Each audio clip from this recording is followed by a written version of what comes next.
nice to have this area a little fuller over the last couple of weeks. Tammy's been out. Good to see her. Good to see her family with her.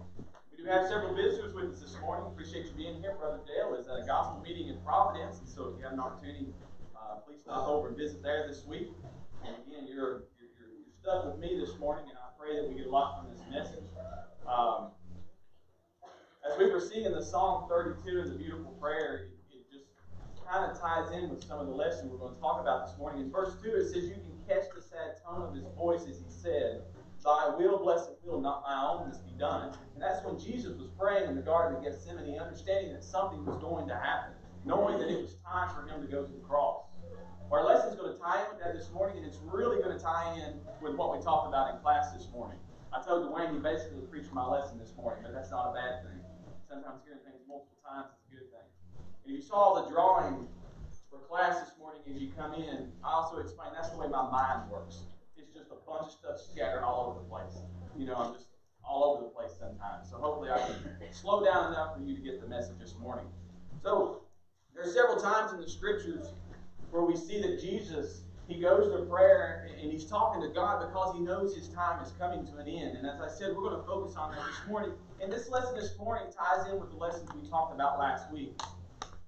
Folks, there's sometimes we just wrestle with God, and there's sometimes we wrestle with sin. There's times that we have a struggle in our lives and we're going back and forth. And this lesson this morning is going to tie in to giving us a foundation and a stronger hold when we come against times that we're wrestling with God. The times when we're wrestling against sin. And knowing that we're being pulled away and maybe we're just swaying a little bit left or right too much. And so if you will open your Bibles with me to John chapter 12, verses 27 through 29. And we're going to talk about the voice of God this morning. Have you ever thought about the voice of God?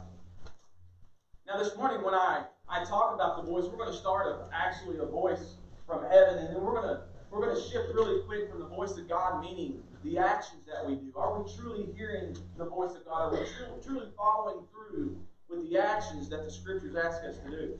If you jump over again to John chapter 12, verses 27 through 29, this is another opportunity. Lazarus has been raised from the dead. Jesus has now gone to feast. The triumphal entry has taken place. And Jesus knows he is just a few short days from death.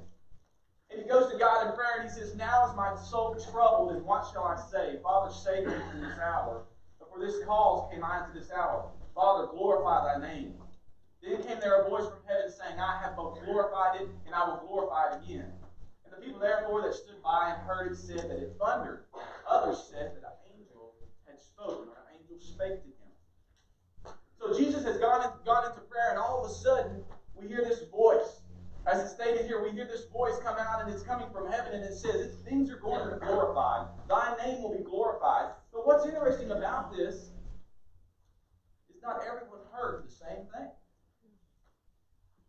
you ever thought about the Scriptures that's been given to us, the true voice of God? His Word is what teaches us and gives us the guidance to live by. But how oftentimes we struggle, and sometimes we all don't hear the same thing. This is an example of what was going on during this time. Some, when they heard this voice from heaven, they said it's an angel that's speaking. And then others said, "No, it's just thunder." I want you to put yourself in this situation of Jesus sitting here praying in agony and trying to have an understanding that he's going to the cross. And I ask the question, would you have heard the voice of God or just thunder? If you were set in that situation, standing there beside Jesus Christ, what would you have heard this morning? Would you have been one proclaiming, "Oh, it's just the thunder"? Or would some of you say, "No, that's the voice of God. That's an angel from heaven that we're listening to"? Because oftentimes, when we ask ourselves if we've heard the voice of God, we know that we're good to speaking to God sometimes. I think sometimes we can ask God, we can go to God in prayer, and we can talk, and we can say, "Oh God, bless this person. We need this. Help us in these areas." But sometimes we're not very good at listening to God. And again, I'm not saying that you're going to hear this voice from heaven. We know that things are, the guidance that we're given from the Scriptures is a little bit different. But we have the voice of God when we look into the Scriptures. As you look to the book of John, you have an understanding that the voice of God is very important. And his voice, again, is what we read, what we learn, how we understand the obedience of our lives and what we should be doing. So again, I ask the question, are we doing the talking or are we doing the listening? And again, we're not very good at listening. Are we able to hear the true voice of God? John chapter 5 and verse 37, it says, "And the Father himself which hath sent me hath borne witness of me. Ye have neither heard his voice at any time." You stop and think, well, who's he talking to? Who's he telling have never heard his voice? Jesus is speaking to them saying, you've not even heard the voice of my Father. Well, the slide, if you look here, he's speaking to religious people.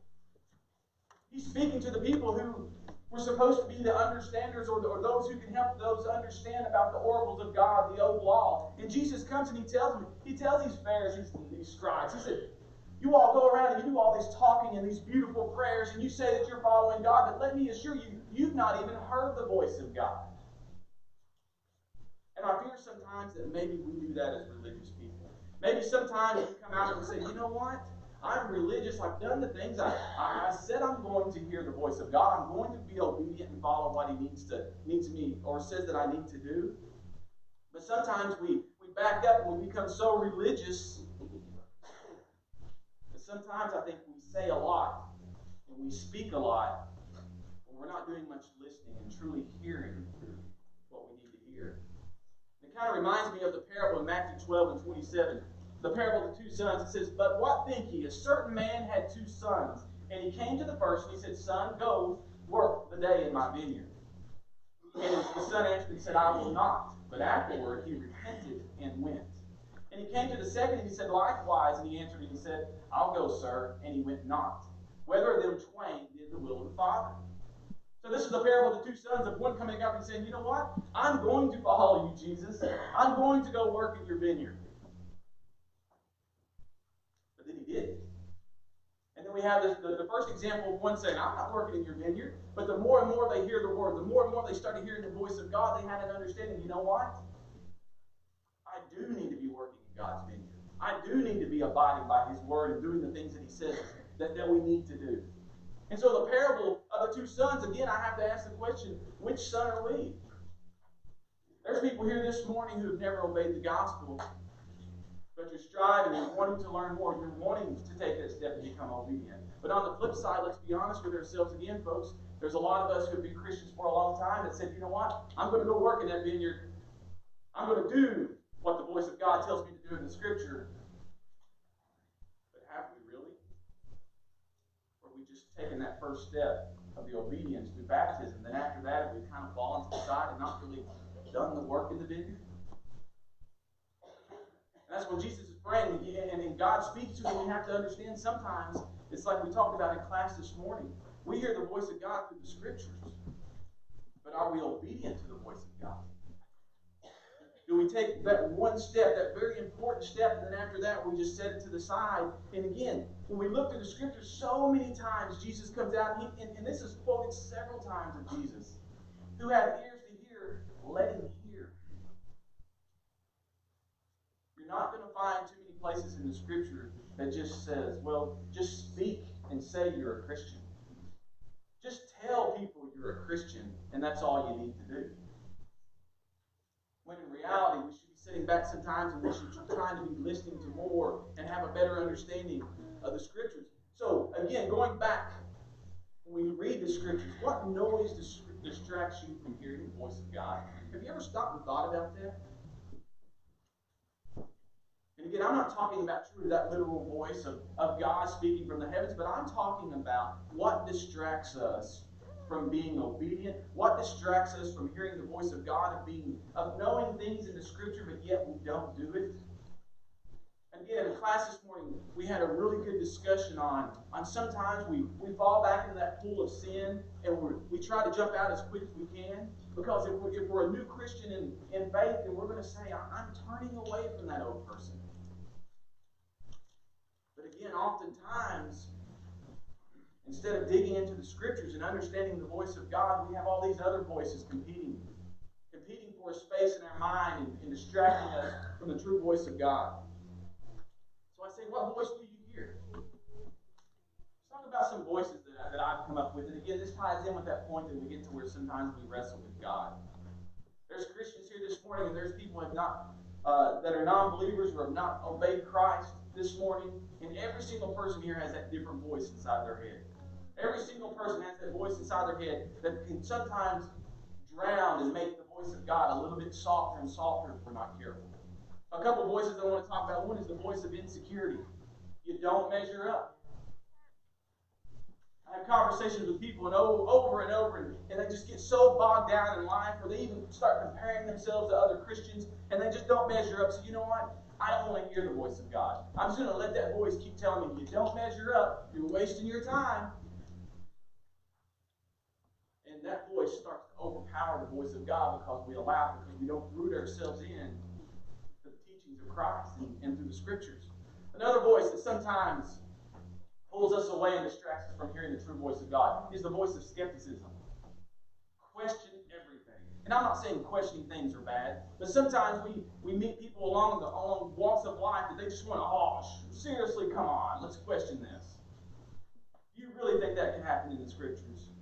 Are you sure about this? Are you sure God is that powerful? And sometimes we allow that voice to ring out in our head, and that's the only thing we want to hear. What about the voice of finished?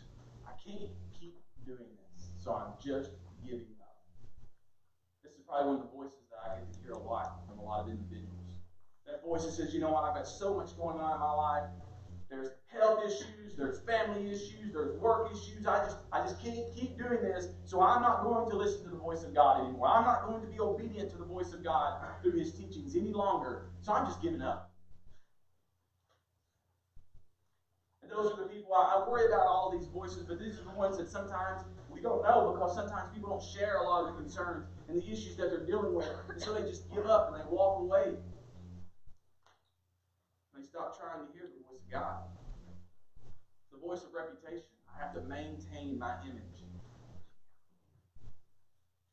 I have to maintain my image as the head honcho.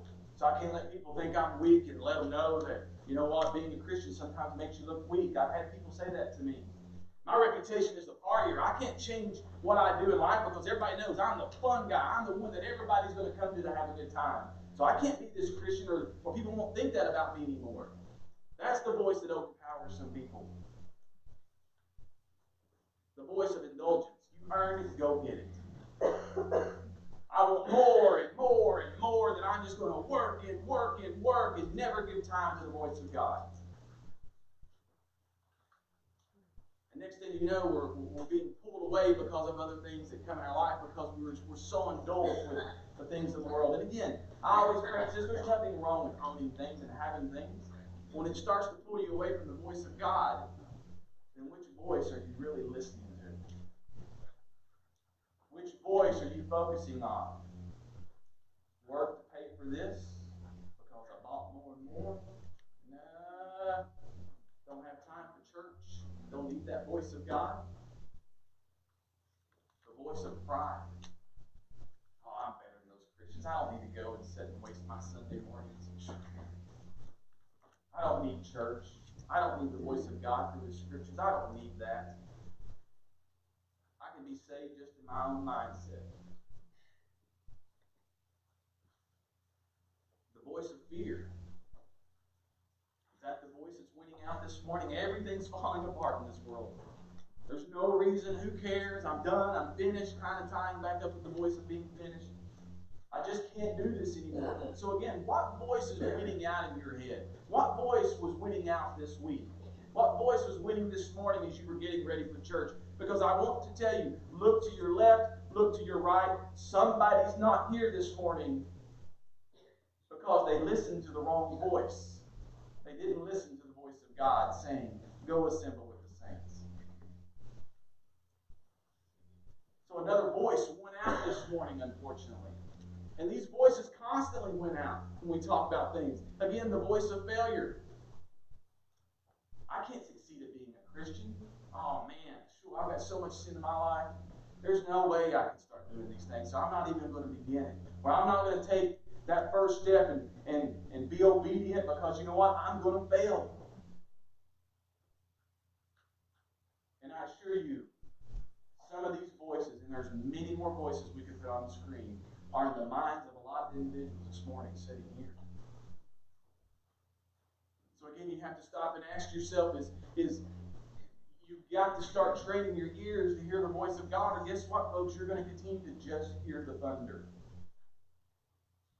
In your deepest time, in times of despair, or times of knowing I don't need to commit this sin, you're just going to hear the thunder, and you're not going to relate to the voice of God. And you have to train yourselves. You have to train yourself to let the voice of God, the scriptures of God, overpower these voices sometimes.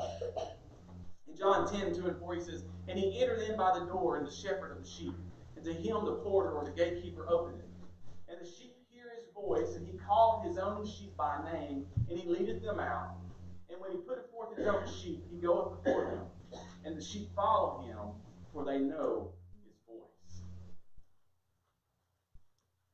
Do you know the voice of the shepherd? Do you truly know the voice of the shepherd this morning? Do you know the voice that speaks to us from the Bible? The voice that we need to be obedient? What's interesting about John 10, verses 2-4 is how we know that they know the voice of God. Number one, the sheep dwell with the shepherd. How many of us are dwelling with the shepherd? How many of us are following the shepherd? I did a sermon several months back that talked about how sheep, once they recognize his voice, they do follow. Have we truly recognized the voice of the shepherd, the voice of God through his Son, Jesus Christ?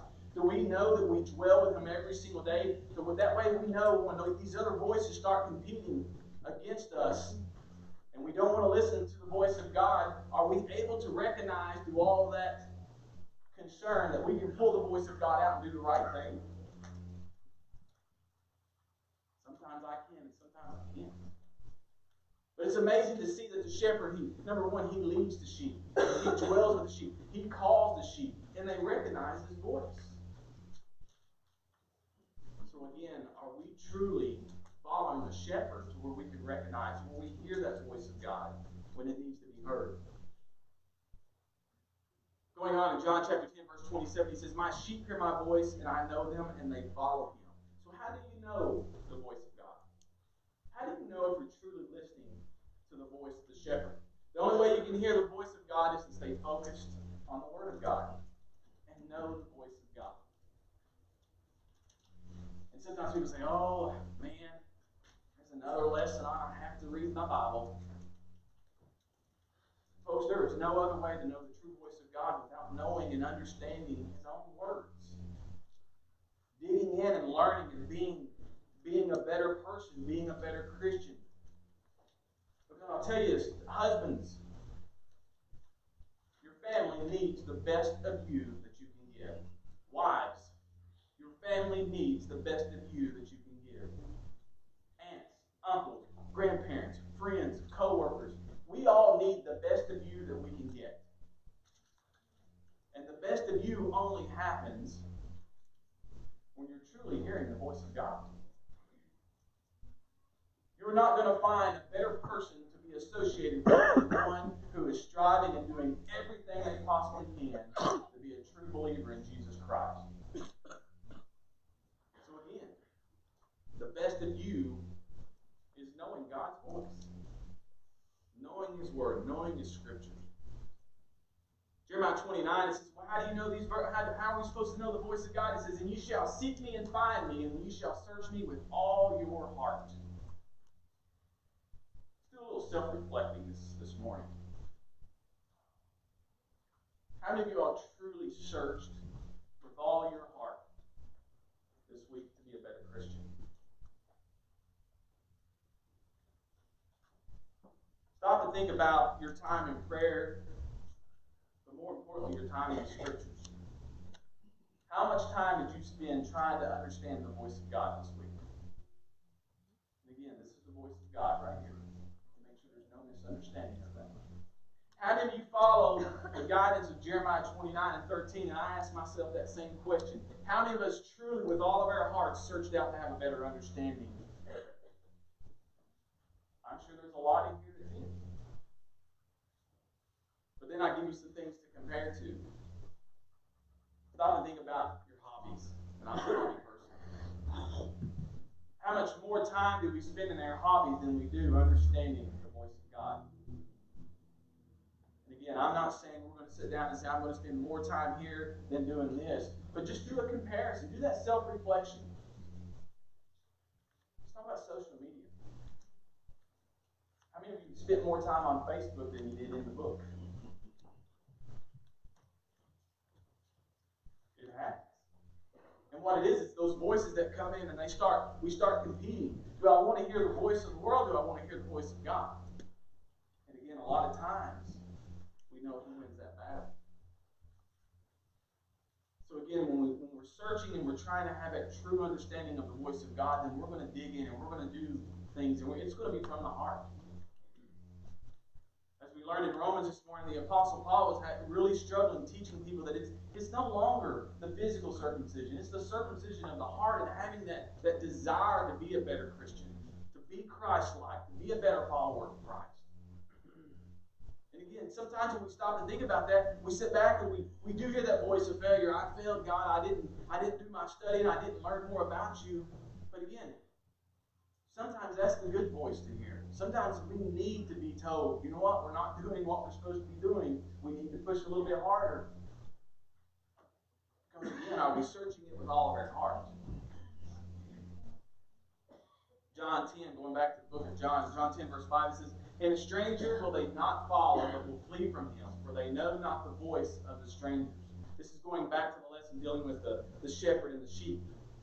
Because folks, if we know the voice of God, when all these other voices start competing in our heads, oh, it's okay, just go do that one more time.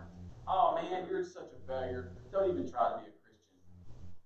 If we start listening to those voices and we don't truly know the voice of the shepherd, then again, that's going to pull us away. That's going to make us want to move off and say, you know what? Let's just stick with what this may be a little bit more fun.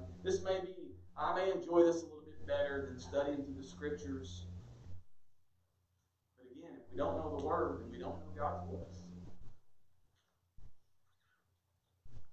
But what is more important about this? If we know the voice of God, we know what's not the voice of God.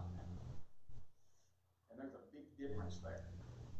Because again, when we get all those voices inside of our heads saying and pulling us away, if we can come back to the scriptures to help us overcome certain things, again, we win the battle.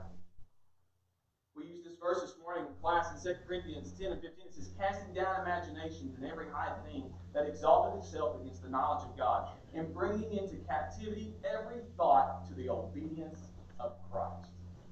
So no matter what voice tells you to do something that's contrary to the word, if we're digging in and we have a better understanding and we're obedient to the word, then when these bad thoughts or these voices tell us to do different things, we're going to overshadow that with the teachings of Christ.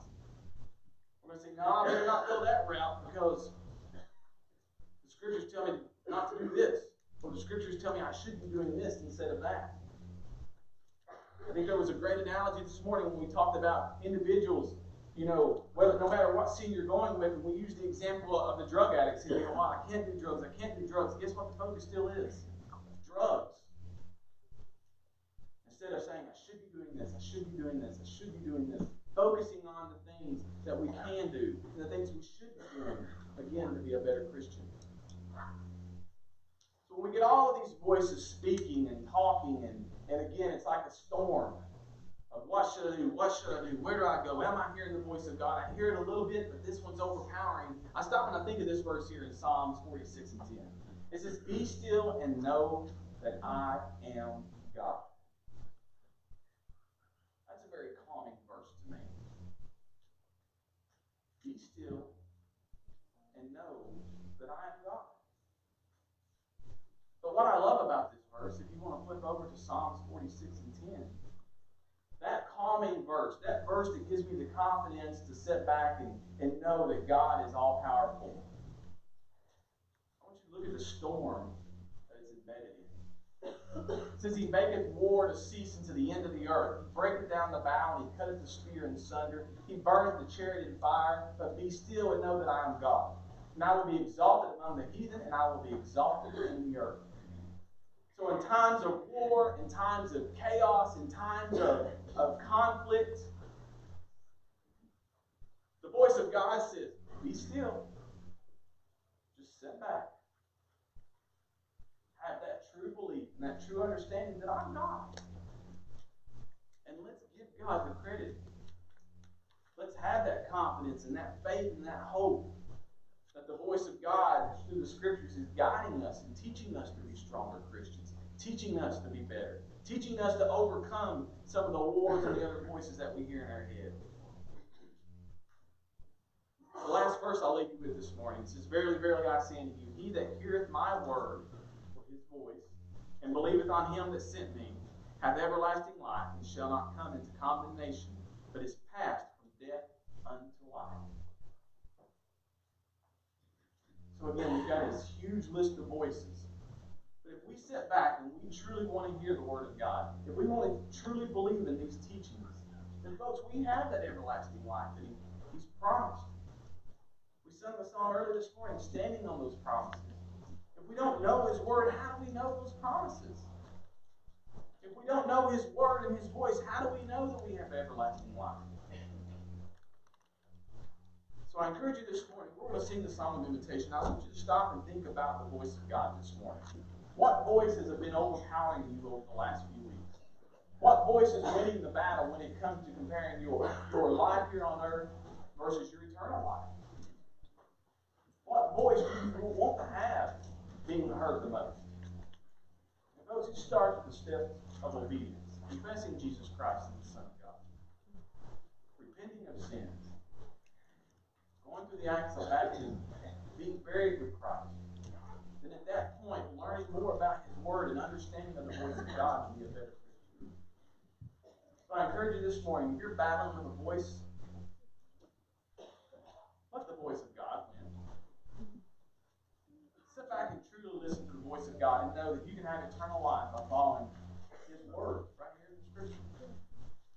An eternal life, an obedient life, doing the best that you can to be Christ-like. And we can do that. We can go through those steps this morning. We can pray